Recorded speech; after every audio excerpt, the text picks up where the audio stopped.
Well, Yoda scared the crap out of me too when I first saw it. You're scared of Yoda? Is he your clown? Your version of clowns? E.T. is his version of clown. E.T., Yoda, the Yup Yup, from Sesame Street. Those puppets that would just be yep.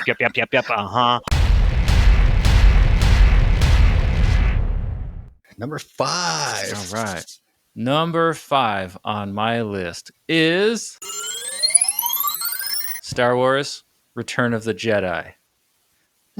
Good pick. Yeah, so this one is a little bit different than what a lot of people would say, because most people would probably pick Empire Strikes Back, right?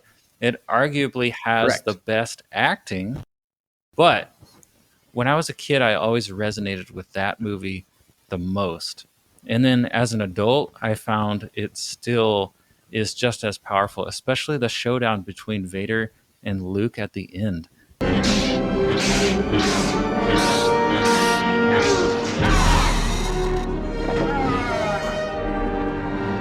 I mean, I don't want to insult you guys, but like for an 80s movie, it's actually really intense at the end and it holds up.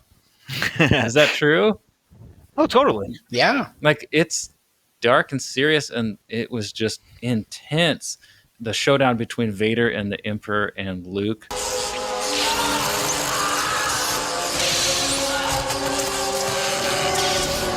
So I watched it a few years ago and I hadn't seen it in a long time, and I still found that scene just really powerful. I always loved. I watched it like last week. Yeah, it's like a weekly thing. I watch it like once a month. I mean, it's definitely on the screen a few times a year for me. I mean, as a kid, I had little teddy bears that my mom made the Ewok. What do you call that? Like the hat, the thing they put over it, the sash. So she made my teddy bears look like Ewoks. That's cool. As I was older, I'm watching that movie and like you see Ewoks like get shot, and it's like, whoa, this would be horrifying to a kid. It's almost demented in a way.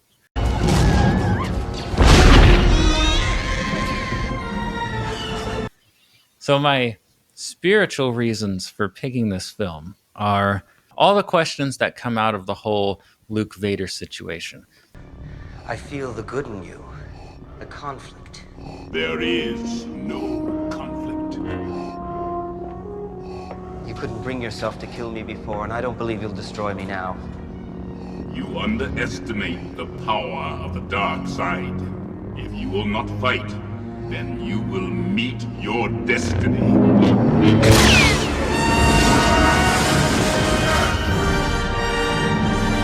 So at the end of the last movie, Empire Strikes Back, spoiler alert, but it's been like 40 years, right? Yeah, if you don't know by now. That Darth Vader is Luke's father. So he found that out at the end of the last film with that hilarious scene. It's not possible! That's impossible! Search your feelings. You know it to be true.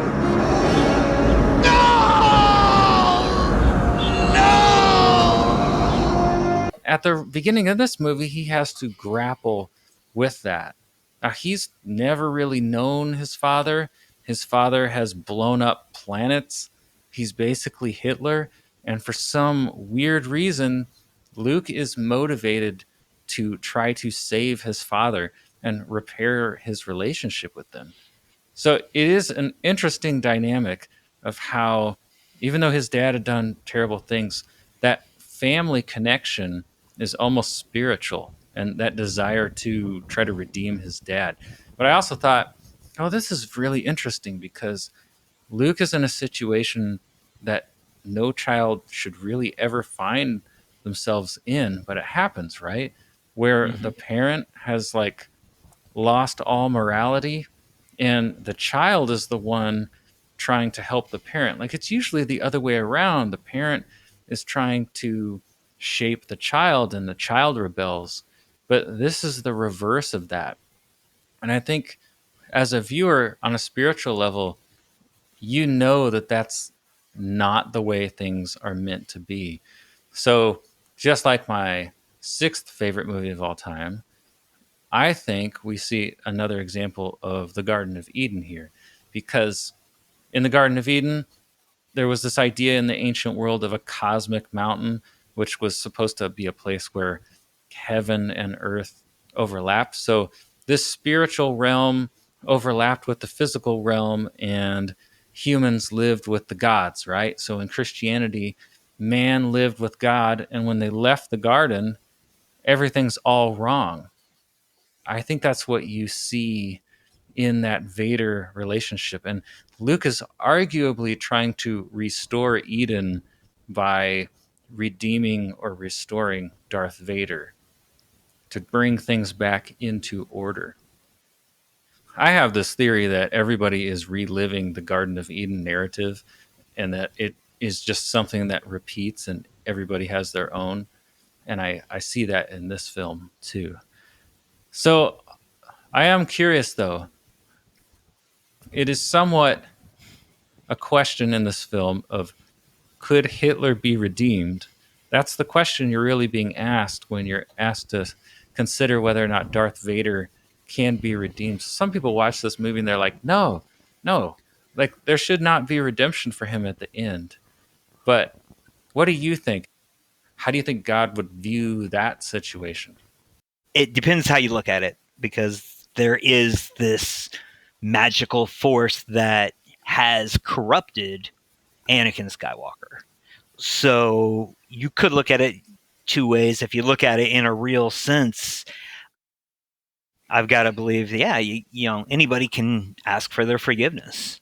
And if you try to make amends or something, that's great. But, you know, even at the last second, you know, if they truly, truly believe, yeah, I messed up, my fault, and truly ask for forgiveness, I think redemption's a thing.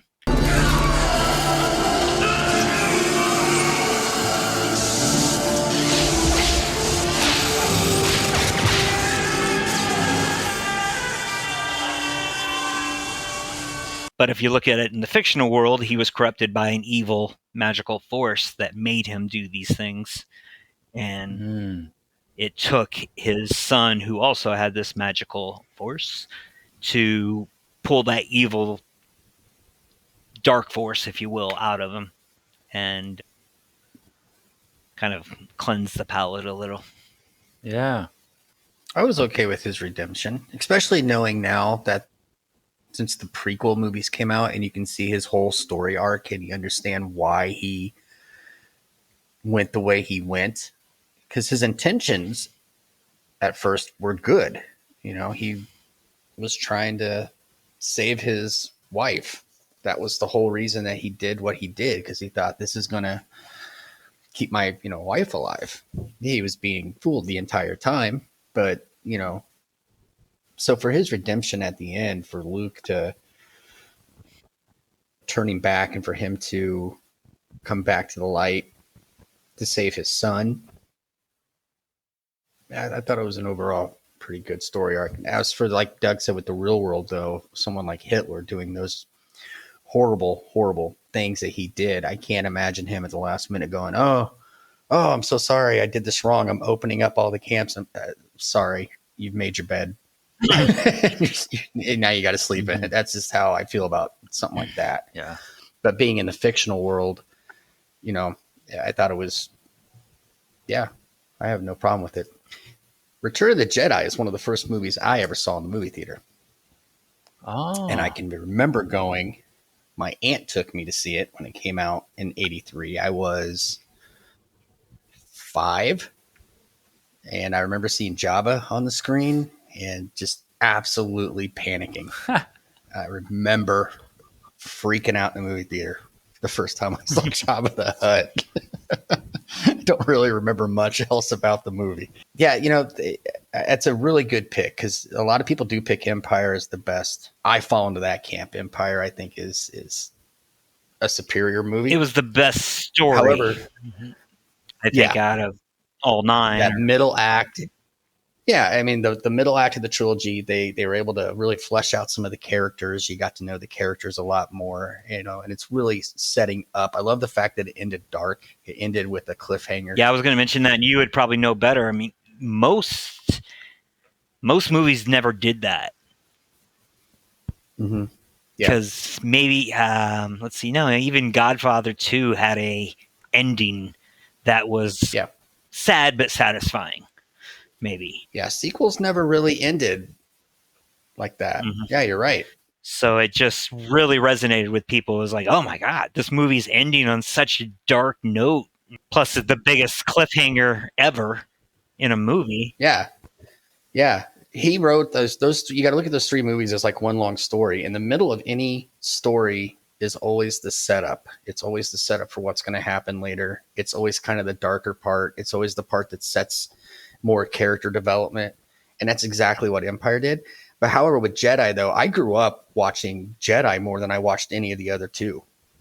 That's just, I loved Jedi. Mhm. That was like my favorite one. It was when I got a little older that I started looking at Empire because it's more serious. I don't think the kids actually would have thought of Empire being better. They loved Jedi because of the action and the Ewoks and the creatures and all that stuff. And that's how I was. But so Jedi still holds like a great play. I love Return of the Jedi. It's like my second favorite Star Wars film. Mhm. And it's hard to rank them, but that's probably my second favorite one because that's the one that I grew up on. Yeah, that's 100% the same with me.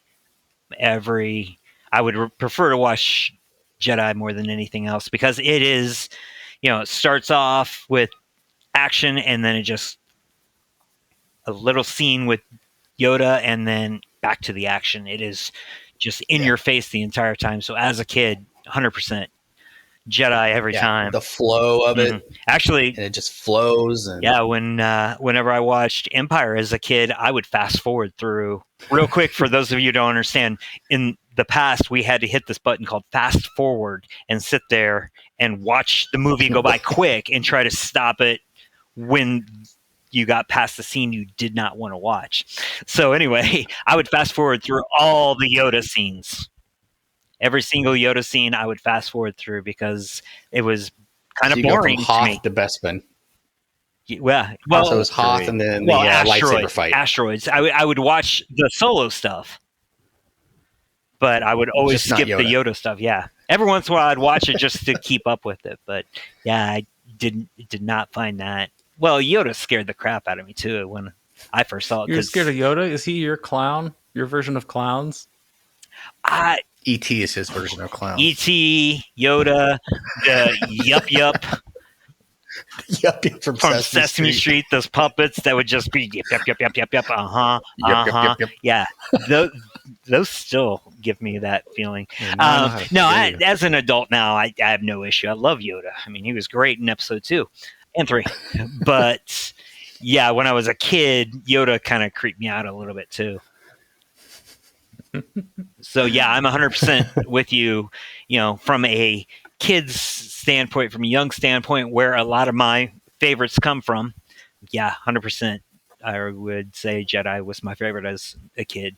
Yeah, and I thought the speeder bikes were really inventive at the time. Mm-hmm. Oh, yeah.